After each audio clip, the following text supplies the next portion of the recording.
Hello everyone and welcome back to TowerGate. It is TowerGate day number 468, Thursday, June the 21st, 2018. Thank you so much for tuning in. Fantastic comments in the comment section. Boy, this whole past week or so since the IG report came out, great comments and a lot of people leaving links. I do my best to get to all those links. Links that go to videos, especially if they're like kind of long, are a little tougher to get to because links to print media is much easier for me to get to, and generally if it's a print media link, I can get to that right away. And it's just I primarily, most of my research is done 98%, I would say, from print, online print media. Videos are the slow way to go, and when time is a issue like it is with me, I just don't have time to watch hours and hours worth of video. So I typically go for print media because that's normally the source of most stories anyway. I try to get the original source when I can. So anyway, just keep posting links. I'll do the best I can to get to them, but certainly other people in the comments section may want to take advantage of those links. So keep posting those links, and don't forget that sometimes when you post a link or when you use special characters, your post may be flagged. And what happens is your post will not show up. But every night I go through my flagged comments and I unflag them. So they will be unflagged the following day or that same night. So they will be made available. Just so you know, some people, if you use special characters or if you leave a link, there's a very good possibility that you could have your comment flagged. And that's an automatic process that I have no control over, apparently. In my settings, I've allowed anything. But even when I set my settings to allow links and everything else, they still get flagged. So, it's Google. One other thing, I do have people sometimes comment about the volume on my videos. So it's kind of a tricky situation because I have people who watch my videos on their phones, on their laptops, notebook computers, but I also have people who watch my videos on big surround sound home entertainment systems. So it's a little tricky as to where to go with the volume. What I typically do is turn the volume up on my recording device as high as I can go without redlining it, because when I redline it, you get that distorted blurb sound. And I frequently do this on accident. So I have my mic set up so that where I am right now, away from the recorder, as long as I don't raise my voice much louder than this, it's pretty good volume. But I have to be very careful because sometimes I do change the volume on my voice, and I have a bad habit of rocking back and leaning forward and rocking back and leaning forward. And if I get too close and I'm too loud, it will redline and you'll get a distorted blurb. So it's kind of tricky. I have to remember that when I raise my voice to make sure I'm leaning back a little bit. Otherwise, I'll just redline the mic. So these things are a little tricky, trying to get the perfect recording volume for everyone to listen back to. At the same time, I have to make sure that I don't have my volume set so loud on my mic that I'm constantly distorting, because the volume of my voice or my leaning forward or backward is constantly affecting how the mic picks up. So it's a little tricky. It's not a professional recording studio that I'm in, okay? And I don't have a EQ monitor in front of me to see it. I don't know until I go to edit the video, and then I can see where I came into the red line. So it's something I'm constantly trying to improve on, but I apologize for the blurbs and things and such, or if the volume is not exactly where you'd like it, but I have to find the happy medium. And hopefully in the future I may go to a different setup which gives me a little better control over my volume and things like that. But for now, this is what we have, so I'll just continue to do my best. Thank you for your patience. Now let's get to the news of the day. Okay, well, we have learned in the last day or so that Christopher Steele visited the State Department on October of 2016, and he briefed officials at the State Department. We don't know who, but he briefed some officials at the State Department about his work on the dossier. Now, this shouldn't surprise us, because as it's becoming more and more clear the farther we get down this road, is that the State Department was primarily the vehicle which was used to move the information out of the intelligence realm into the law enforcement realm, out of the CIA and into the FBI. And it was the State Department, specifically Mr. Weiner, working with Christopher Steele on that route to do this. Now, this has a lot to do with the fact that Christopher Steele already had a long relationship with the State Department. He authored over 100 articles and intelligence papers for the U.S. State Department on Ukraine. So he already had this relationship with the State Department and with Jonathan Weiner, which is why it was Jonathan Weiner who was used as an intermediary between Christopher Steele and the State Department. We know that Christopher Steele gave the dossier to Weiner, who gave it to Newland, who passed it to John Kerry, and from there, somehow it ended up in the FBI. We also know that it was Mr. Weiner who took the other dossier, it's called the second dossier, the one from Cody Shearer, and he is the one who also passed that along to Christopher Steele, who then included that into his notes or memos or whatever it was that he was writing, providing to the FBI or to Fusion GPS or whoever he was providing it to, probably British intelligence, probably everybody. All of the above, I mean. So there we go, Christopher Steele, and we know he was in the U.S. several times. He came here twice to brief reporters. So here we learn that he was in town October 2016, and he directly briefed State Department officials. So that's something new, and it's something that will certainly update on my timeline, and certainly something I'm sure that Nunes's committee will be looking a little closer at, and they will sooner or later realize what role the State Department played as being the transfer point, taking information from the intelligence community and moving it into law enforcement. It was the State Department, primarily individuals within the State Department, that were moving it along in that path. At the same time, Christopher Steele was also directly feeding information to the FBI. At the same time, he was feeding it to Fusion GPS, which is who was paying him, who he was working for. And we know that he was also sharing this information with current and former British intelligence officials. We also have Comey today in an interview saying that the rotten Reverend Clinton still doesn't understand why she was investigated or what the investigation was about. Well, this is the rotten Reverend Clinton playing stupid. This is what she always does. Now, clearly she's not brilliant, but she's not that stupid. And I'm surprised that Comey is even using this line. First of all, Mr. Comey, the former dishonorable director of the Federal Bureau of I'm With Her, we learned yesterday that there was never, from I.G. Horowitz, that there never was an actual official investigation into the rotten Reverend Clinton. That's what the IG is telling us, that there was never an official investigation into the rotten Reverend Clinton. So I don't know what investigation that Comey is talking about. Maybe he hasn't learned that we all just learned from the IG that there never was an investigation. Not officially.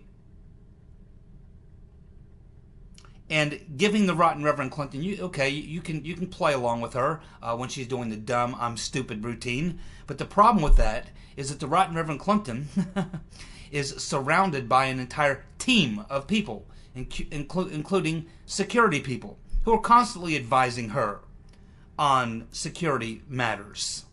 It's not like she's just floating around out there and she has no support staff. She has a big support staff as Secretary of State, including people who advise her on this on secure communications and things and such. We also know that the rotten Reverend Clinton had requested a BlackBerry, a secure BlackBerry, like Obama had, and she was told, no, we can't give you a secure BlackBerry like Obama has.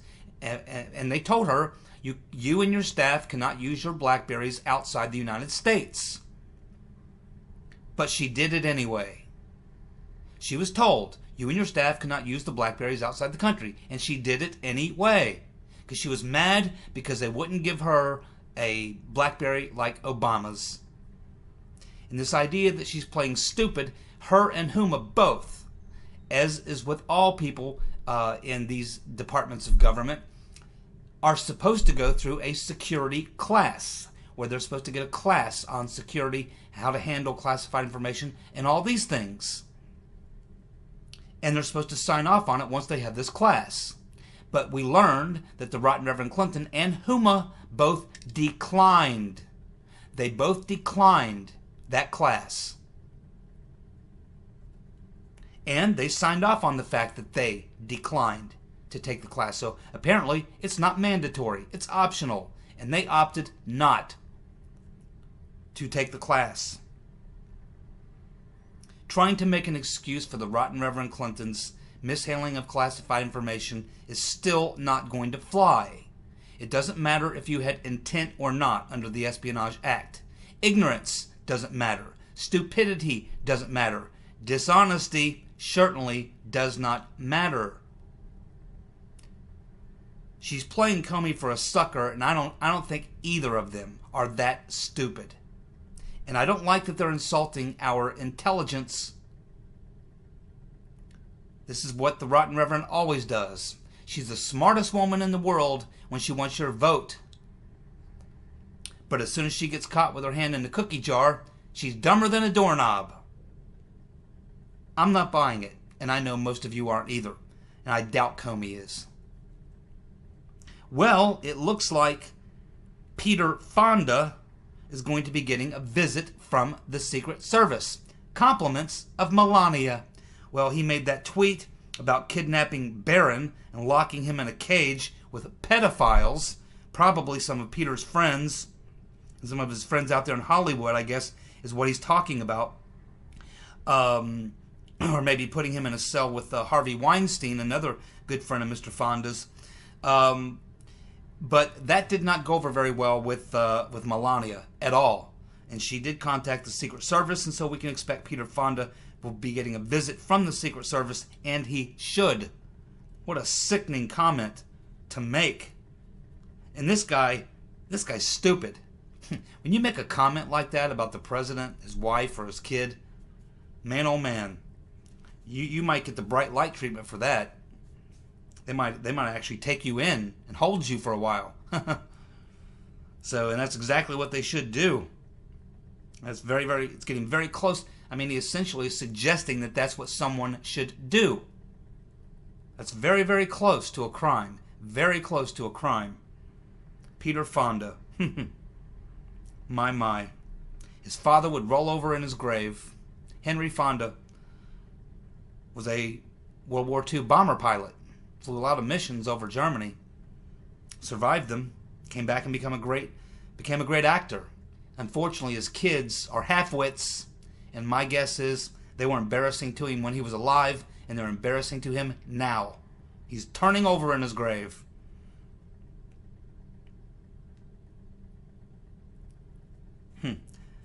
Roger Stone, of course, nothing new. We learned about this a couple days ago, about he's now stating, full force that he believes the FBI tried to entrap him to compromise Trump. And so this is now pretty much the line that's out there. And, of course, he has informed the House Intelligence Committee and the Mueller probe of this fact.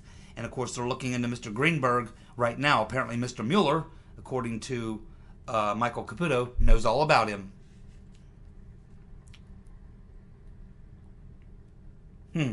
Okay. In the WordPress UK, the WordPress UK is reporting that Christopher Steele did a 4-hour deposition on Monday, just a couple days ago, by video in London regarding the defamation suit brought by Mr. Gubarev, Alexei Gubarev, who's the owner, CEO of Webzilla. The deposition was attended by 17 people, including a legal representative from the Crown. Oh, yeah. Just to make sure that no secrets were disclosed. Yeah, like he was communicating with them the whole time, and they knew about it all, and they were involved in every bit of it. Not just British intelligence, the British government, not just former British intelligence, but current British intelligence and British government officials were learning about the things that Steele was briefing British intelligence on, which was the dossier. The deposition has been designated as confidential and has been sealed, so we can't see it. Now, we've been talking about for a long time, and it's taken all this time to get this deposition. It took almost a year because of the process. A U.S. court cannot force a British citizen in this case, to do a deposition. And the case was brought by Gubarev against BuzzFeed in the United States. So Gubarev's lawyers had to jump through a lot of hoops in order to make this happen. So finally, after all this time, they finally were able to force Steele to go give this deposition. Now, prior to that, we've talked a lot about the previous statements he's made in regards to this hearing. Now, a lot of times we talk about the deposition, but there never had been a formal deposition. What we actually had prior to this was early on, when this got started, Christopher Steele's attorney was given a series of questions, which his client, Christopher Steele, answered, and that was supplied to the court. And that has been described as a briefing or court records or court documents or whatever. But up until this time, that's what we've primarily been relying on to know what Christopher Steele has said about his association with the dossier. And that's what we learned from these court filings, from this previous letter that he responded to of questions. That's what we learned, where Christopher Steele said he never talked directly with any of the sources. He never verified any of it. It was raw intelligence. He didn't go seeking it. It came to him. He used collectors to use intermediaries. All these things we learned from those court filings. But today was the actual deposition. And it appears that, let's see. Prior to the deposition, Mr. Gubarev's attorneys, or his main attorney, Mr. Gurvitz, told Fox News that he expected Steele would confirm that he did not lift a finger to verify the false allegations against his client, Mr. Gubarev, and that he has no reason to believe any of the allegations are true. Now, again, because Christopher Steele already answered a lot of these questions, and that was documented in a court filing, he wasn't really able to go in there and change his tune, nor would he. Christopher Steele's clearly proven he is not going to stick his neck out for the FBI or anyone else. He's going to say, hey, I was collecting this raw data. I was getting paid to do it. I got paid. I gave it to Fusion GPS. I passed it on to FBI or Intel as raw data, letting them know that they can check it out. It was never meant to be put in the paper. It was never meant to be used to get a warrant, never meant to be used to launch an investigation. It was simply raw data. This is pretty much what we've understood up to this point. And obviously, Christopher Steele couldn't go into court on Monday and give a deposition stating something different than he had already stated in a previous court filing. So it appears that this is what Mr. Gubarev's attorney had said prior to the deposition. And after the deposition, Mr. Gurvitz, Gubarev's attorney, said that he was satisfied with the results of Steele's testimony. What's that tell us? Well, it tells us exactly what I just told you, that Mr. Gurvitz watched Steele's deposition for 4 hours, and essentially Steele backed up everything that he said in the previous Q&A roughly a year ago, when he said that he didn't get this information directly, that it was raw intelligence, that he never tried to verify it, that he told the FBI or the CIA or British intelligence that it was raw data, that he never tried to verify it. That's why he was giving it to them. You verify it. Here's the raw data. You want to verify it? Go ahead. This is essentially what Christopher Steele did on Monday. He's not going to stick his neck out for the FBI, the CIA, or British intelligence, or anyone. It's his butt that's on the line, and he's looking at being sued for a hell of a lot of money. And so, I'm not sure how much liability Steele is going to be able to shake off here, but ultimately this is very, very bad for BuzzFeed It's bad for BuzzFeed because this has a lot to do with their case. Their case at BuzzFeed is that the information they got was newsworthy because it was printed by them, but because they got information that this meeting had occurred where Trump had been briefed, therefore they should be allowed to publish it. But they could have published the briefing or announced the briefing or reported on the briefing, but not the dossier. But they released the dossier anyway, and that is how they got the deposition lawsuit slapped on them by Mr. Gubarev and the 3 bankers from Alpha Bank.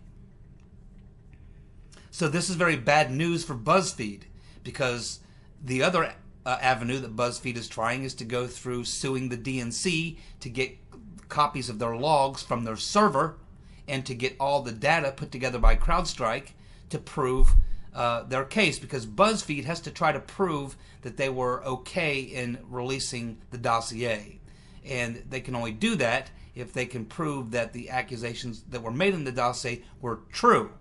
But they cannot prove it. So they're hoping that the DNC can prove it with the CrowdStrike report, or with something that would be in the logs on the DNC server. Or maybe they can prove it by Christopher Steele sitting down in court and saying, oh yeah, that's my work product. I back it up 100%. I'm a former MI6 intelligence officer. This is what I did for a living. I'm a professional. This is what I put together, and I stand by it.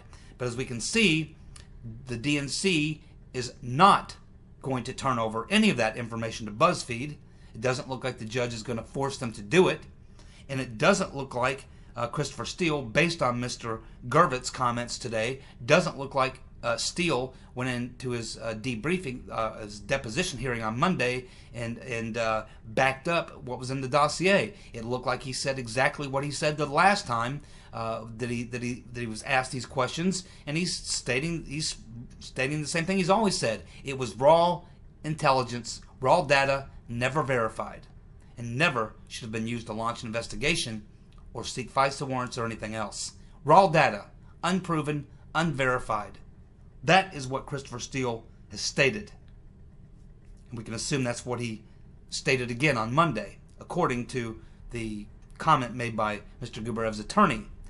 Bad news for BuzzFeed, and really bad news for Comey and the FBI, because Horowitz right now is working on the next report that he's going to put out is on the dossier and the FISA warrants. And you can bet that the IG is going to get all the information they can about Steele's deposition, or find out all they can about what Steele believed or thought about the dossier, or how he characterized it. And once it becomes clear to the IG, and they put it in the report, that Steele, the person who's named as being the guy who compiled the dossier, if he is telling the courts in a civil case that it was raw intelligence, never verified, and that he made that perfectly clear to the FBI or to whoever he passed it to, then that puts the FBI in a very bad position, because they took that to the FISA court. They took it to the FISA court. They didn't attempt to verify it, and now we know that Christopher Steele is on record that he's not going to tell him he verified it. So who did? Nobody. They went to the FISA court, and they got a FISA warrant on Carter Page on information that was not verified. It also came from the political opposition research of a political candidate in the election. For so many reasons, there's a lot of problems, and that's got to be illegal. They knowingly, the FBI knowingly, went to the FISA court and essentially lied to them, misrepresented the evidence that they had. They're supposed to have two sources, but both sources that they used, Christopher Steele was the source of both. He was the source of the dossier, and he was the source of the Michael Isikoff article that they cited on the FISA warrant. Well, yeah, we got this story from Yahoo News. Michael Isikoff, and his source also says this. Yeah, because his source was also Christopher Steele. Now, are we supposed to believe that they did not know that? What, they couldn't have an FBI agent pick up the phone and call Isikoff and say, can you verify or deny whether or not your source was Christopher Steele? And he could have said yes or no. They didn't even attempt it. Why? Because they knew what they had. And they never thought this would ever come up. This was all supposed to just slide right on through. It was go around the process, and they never thought that they would get caught. That's what's actually happening here.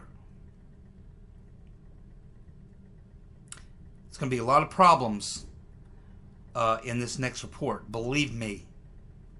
Well, so here we are on Wednesday evening. It does not appear that Rodenstein has produced the documents that were under subpoena. We are hearing that they already have the impeachment papers drawn up. It is a 3-step process. I'm not sure how many days they have to wait in between implementing the 3 processes, but we know that the first thing they're going to do, probably tomorrow, if not tonight, they're going to go ahead and hold Rodenstein in contempt. That will probably be followed by some sort of an order stating that, okay, Mr. Rodenstein, you're now in contempt. You have 8 hours or 2 days or 3 days or whatever to produce the documents, or we are going to impeach you. And I understand, again, it's being reported that they already have the impeachment papers drawn up. So it looks like it's going to come down to the wire. We'll see how that turns out. Now, let's go back to the IG report. It's been about a week since it's been released. People are still digging through it and finding nuggets. There's still a lot of things. And keep in mind, we got the 4th draft of the IG report. My guess is that some members of Congress are trying to get their hands on the original draft of the IG report, where you'll probably see a lot more. No telling how much editing was done and how much of the really bad stuff they took out. We're working on the 4th version, my friends. But since we are 4 days past that, and given that is the IG report that we have to deal with, let's take a look at a couple things we've learned. And let's ask a couple questions. First of all, we've learned right off the bat, in addition to all the other things that could be battled out in court to see if they were crimes or felonies or whatever, there are 2 absolute known felonies that are stated in the IG report. Absolute known felonies. Number 1 is the fact that we learned that Loretta Lynch, get back Loretta Lynch, get back Loretta, passed classified info to this campaign worker on the Hillary campaign, Miss Renteria. That is a felony. That's a felony, and it's in the IG report. Why? Is nobody acting on it, or are they? We learned that Peter's been stroking us, downloaded the Weiner indictment onto his personal email account. That is a felony. Is Peter's been stroking us about to be charged with that felony? So far, these 2 felonies, which are noted in the IG report, we know they happened. We've seen no action on either of these felonies. But something else that we learned from the IG report that needs much, much closer scrutiny. And that is the issue of the Weiner laptop. Okay, so we now know from the IG report that there were 39 high-ranking people who knew about the emails, who were FBI officials in the FBI office in New York and the U.S. Attorney's Office in New York. 39 people in the FBI office in New York and Attorney's Office in New York that knew about those emails. On September the 28th, there was a video conference of 2016. There was a video conference. It was hosted by Andy McCabe. And in that video conference, he learned from multiple sources, as we learn in the IG report. He learned from multiple sources. But he was also told in this video conference, at that time, they discovered 140,000 emails. We now know it was closer to 350,000. But at that time, it's September 28th, they had uncovered 140,000 emails that were from various domains. They were ClintonMail.com, ClintonFoundation.org, HillaryClinton.com, and data from BlackBerry devices. And these emails spanned the entire tenure of the Rotten Reverend Clinton as she was Secretary of State. The entire time she was Secretary of State, these emails go back all the way to when she was first got the job of Secretary of State. So after 21 days of no action, the FBI in New York threatened to release the emails. Comey was then forced to write the Comey letter, informing the Congress that he'd stumbled upon this new information.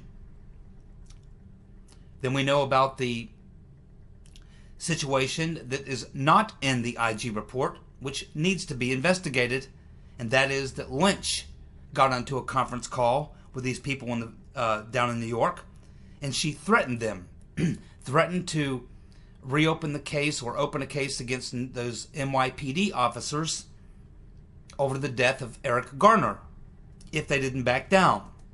This was not in the IG report. He stopped short of talking about that. It needs to be further investigated because we know what happened. So what we need now is now we have this Weiner laptop and it's just left wide open in the IG report. The only thing they talk about really is when did McCabe know, when did Strzok know, when did Comey know, what did they do, why did they choose to hold on to it for 21 days before they even attempted to get a search warrant to look at these emails, which they were notified of as early as September 28th. Why did they take no action, and this and that and the other thing. That's where the IG wants to leave it. But what we are told that we have to believe occurred is that we are told that we have to believe that in the 2 days, less than 3 days, 2.5 days or so, that Comey got the warrant for them to look at those various emails on the Weiner laptop, that we're told that they went through 350,000 emails from all these various domains that I just mentioned. And we also know that Peters Benstrokinus was one of the people involved in that. Knowing what we know about Peters Benstrokinus, and knowing what we know about this entire investigation, or so-called investigation, which wasn't an investigation at all, but now this is on the Weiner laptop, I just don't trust them. Do you? Do you believe them? I don't think so. I don't think anybody believes them. So, what we need is a real investigation into that laptop. We need somebody to really go in and look at all those 350,000 emails from Clinton Foundation, Clinton Mail, Hillary Clinton, and her BlackBerry devices. We need a real investigation, a thorough investigation of all the material that is on that laptop, which no one seems to want to talk much about. I mean, do members of Congress who are investigating this, do they actually believe that these FBI agents, including Strzok, gave us the straight dope on what was in those emails? Knowing good and well what their plan was to exonerate Hillary to stop Trump? Those emails need to be looked at again. There needs to be a separate investigation just focusing on that laptop, because you could tell a lot of people just want it to go away. But based on what we've heard, rumored, is on that laptop, it needs to be looked at again. Really looked at. Seriously looked at. For real looked at. Because I don't believe it actually happened. We also need to know the names of the people that the Rotten Reverend Clinton had emailed. Remember, all these 350,000 emails, they were to somebody or from somebody. We need to know who she was communicating with. Who were all the people in those email chains? We don't have that information yet. Why not? They need to expose the threats made by Lynch. We need to get the names of the agents that supposedly cleared all those emails, other than Peters Benstrokinus. But most importantly, we need to find out who stripped the classified and confidential markings from the Clinton emails before she received them. Someone was ordered to do that. We need to know who ordered it and who carried it out. There needs to be an investigation into that Weiner laptop. Thank you so much for tuning in. I'll be back tomorrow. Bye.